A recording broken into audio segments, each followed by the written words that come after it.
৩৫ লাখ বছর পুরনো ওরিদ হ্রদ ইউরোপের প্রাচীনতম প্রাকৃতিক জলধারাগুলোর একটি। উত্তর মেসিডোনিয়া ও আলবেনিয়ার সীমান্ত জুড়ে বিস্তৃত এই হ্রদ ঘিরে আছে প্রায় ২০০টির বেশি প্রজাতির বাসস্থান। এর মধ্যে রয়েছে দুর্লভ ট্রাউট মাছের একাধিক প্রজাতি।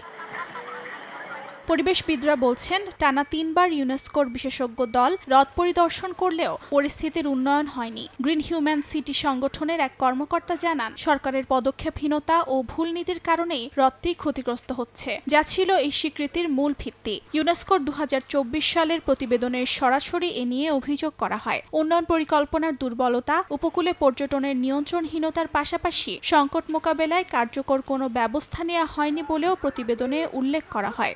১৯৭৯ সালে এই অঞ্চলকে ইউনেস্কো বিশ্ব ঐতিহ্যের তালিকায় অন্তর্ভুক্ত করার পর এই ২০১৭, ২০২০ ও ২০২৪ সালে টানা ৩ বার বিশেষজ্ঞ দল পাঠানো হয়েছে, যারা মূলত মেসিডোনিয়ান কর্তৃপক্ষকে রেড কার্ড দেখিয়েছে। এই মিশনগুলো স্পষ্ট করে জানিয়ে দিয়েছে, বিশ্ব ঐতিহ্য সনদ অনুযায়ী ওরিদ ঐতিহ্যের যথাযথ ব্যবস্থাপনায় রাষ্ট্র ব্যর্থ হচ্ছে। ওরিদের মেয়র জানান, এই বিশ্ব ঐতিহ্য সংরক্ষণ করতে হলে আলবেনিয়া ও উত্তর মেসিডোনিয়ার মধ্যে সমন্বিত কার্যক্রম জরুরি। বিশেষজ্ঞদের মতে, দুই দেশের গাফিলতি ও অনিয়ন্ত্রিত কার্যক্রমেই কমে যাচ্ছে হ্রদের জীববৈচিত্র্য ও ঐতিহাসিক মূল্য। অর্জিতা শেহজিন, সময় সংবাদ।